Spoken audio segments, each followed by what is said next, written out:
This ZeroNow program is brought to you with the support of our founding partners. I'm just one person. Determined to bring us back to zero. I'm just one person. Determined to bring us back to zero. I am just one person. Determined to bring us back to zero. Hi, I'm Hannah Brody, and I'm a student correspondent for ZeroNow. Today, I'm sitting down with Kirk Arthur, who works for Microsoft's corporations. Hi, Kirk. Thanks for being here. Hey, Hannah. Thanks for having me. Do you mind expanding on your role in the overall company of Microsoft Corporations? Yeah, you bet. So I joined Microsoft about 8 years ago, and I'm in charge of the worldwide public safety and justice business strategy group. And really, how does Microsoft's technology support the first responders around the world, as well as court systems and corrections entities? And really through that, through our first party capabilities, as well as through our partner ecosystem. That's awesome. So what led you to want to be involved with that exactly? So I joined Microsoft from the United States Secret Service. I was a special agent for a little over 15 years. And prior to that, I was a police officer. So I had about 19 years in law enforcement at the time. So with Secret Service, I conducted white collar fraud investigations, spent time in Washington, D.C., both at headquarters and our Presidential Protective Detail. Went back to the field. I was in charge of e-crimes task forces. So I had a blend of federal and state and local investigators who conducted data breach investigations and tracked down cyber criminals around the world. My time as a police officer, patrol, I was in the traffic unit, I was on SWAT team, so very much an operations guy. Technology absolutely has a role to play to help support first responders, not just policing, fire crews, ambulances, disaster response entities. And for us, it's always about improving their situational awareness before they arrive on scene.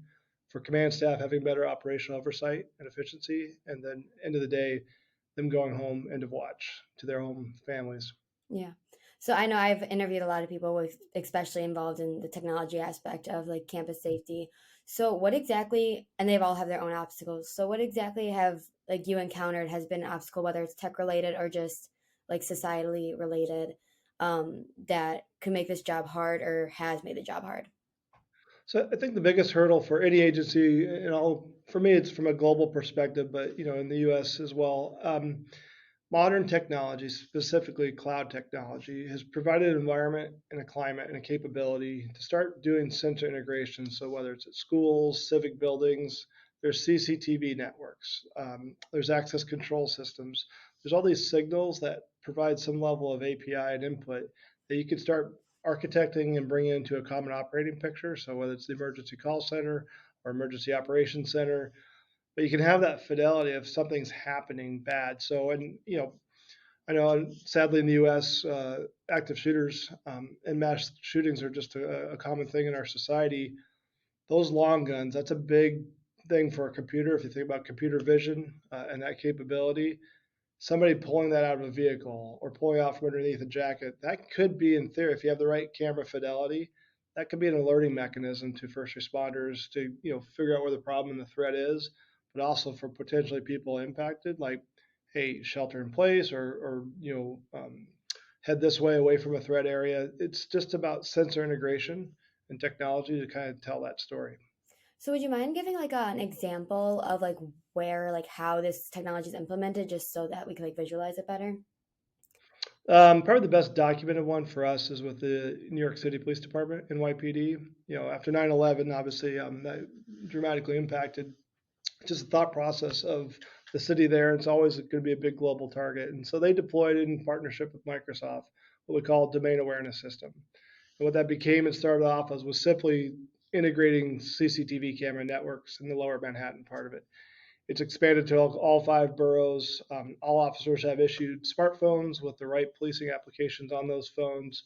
And it's just about intelligence and operational insights and efficiencies for the day-to-day operations of a law enforcement agency to those unplanned events, whether it's weather-related, active shooter, active terrorism.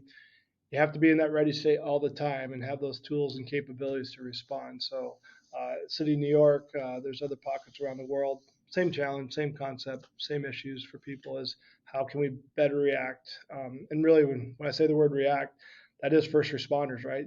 Something happens and they react to it. We want to reduce that response time and that reactionary posture and have them start dictating the positive outcome of any unplanned event. Yeah, so I know, like I live in Chicago when I'm not at school, and so I know that's always like a big thing, is just, you turn on the news and it's always just the police officers like accounting for like what happened that day, and it's never really good stuff. And Hmm. so obviously you used to be a police officer.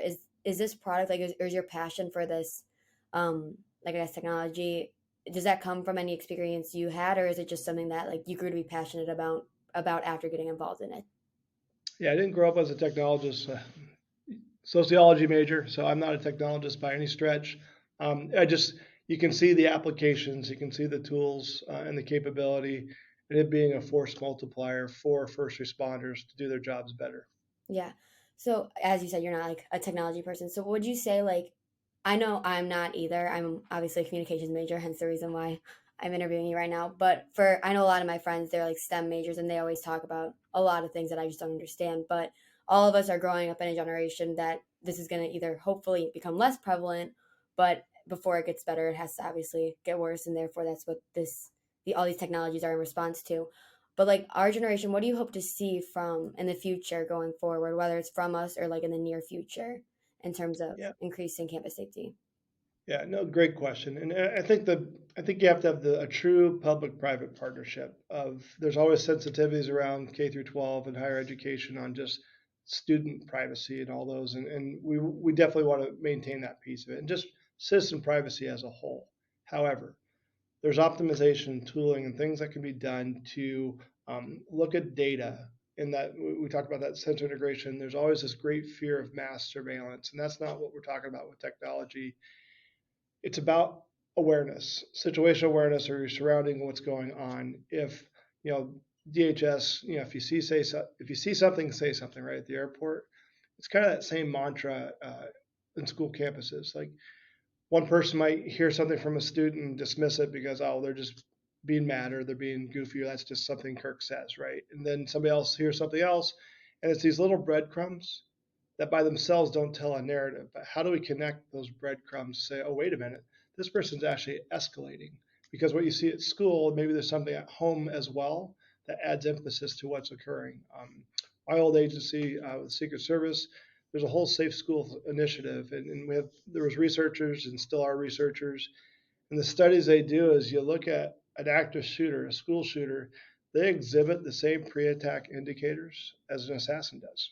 It's that piece of it. We have to come up with the right balance of privacy and sensitivity to safety, and have inroads into how and when do we intervene, so we don't have to do this active shooter. We don't have to experience this event and lives are not lost.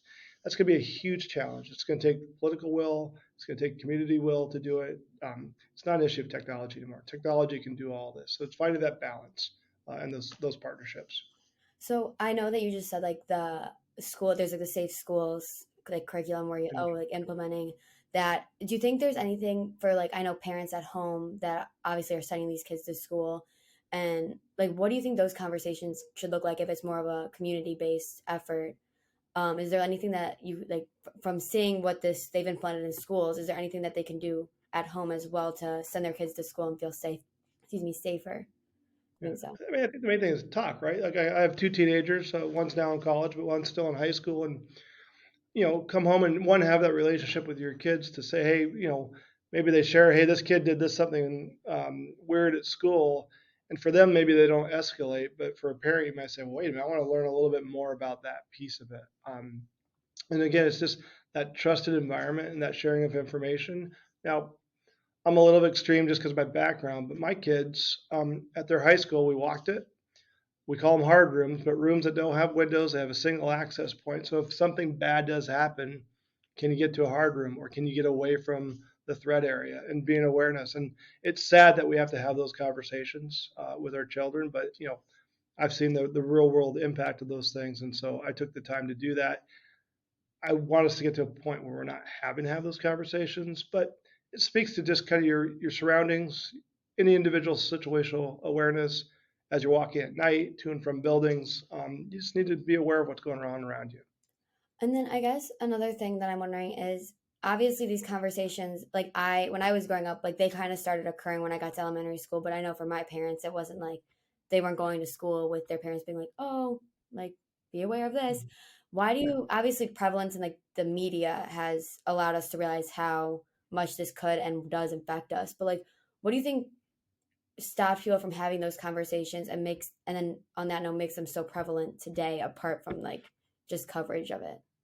Yeah, I mean the challenge is news is sensationalism, right? And so um, it grabs viewership to show these big dramatic things as they unfold, and just kind of reinforces that fear that especially for younger children that this should be a safe environment for them. So again, as a parent, having that balance of awareness and elementary school age kids, you shouldn't be walking them to find a hard room is not the right narrative, right? Like it's a different approach. So I just did it because I had high schoolers, but I think there's things as a parent at all levels of their K through 12 education, how you're interacting with the school and working together, and talking with administrators and again other parents and just being aware, right? That kind of social engineering and engagement with other people just opens that aperture and that understanding of what's going on. Okay, thank you. And then my last question is actually kind of has to do with the like future of like us as individuals, but looking at like the past of like your experiences, is there anything like so history doesn't repeat itself? I should like is a better way of saying it. That like you've experienced that you would like people to be aware of, so that it doesn't repeat itself again. In terms of like, No, I mean, it's everything we've been kind of talking about, right? I think as a parent or as students, if you hear something, don't kind of just blow it off or dismiss it because it might be something bigger. And don't be reluctant to report it to a school administrator because they may have other inputs from other students saying the same thing that you're not aware of. So I think that's the biggest thing is don't dismiss something as irrelevant because it could be part of a bigger puzzle piece that people are trying to put together to understand what may actually happen, right? And it's about intervention. Most of these folks, they need some sort of intervention, help, support network, from whether it's a mental health professional or, law enforcement interdiction, whatever it might be. But it's about getting them the right help and support they need so they can be productive members going forward in life to the community. So that would be probably my number one recommendation. okay, well, thank you so much for sitting down and talking to me today about this. You bet. All right, Thanks for having me. have a great rest of your day.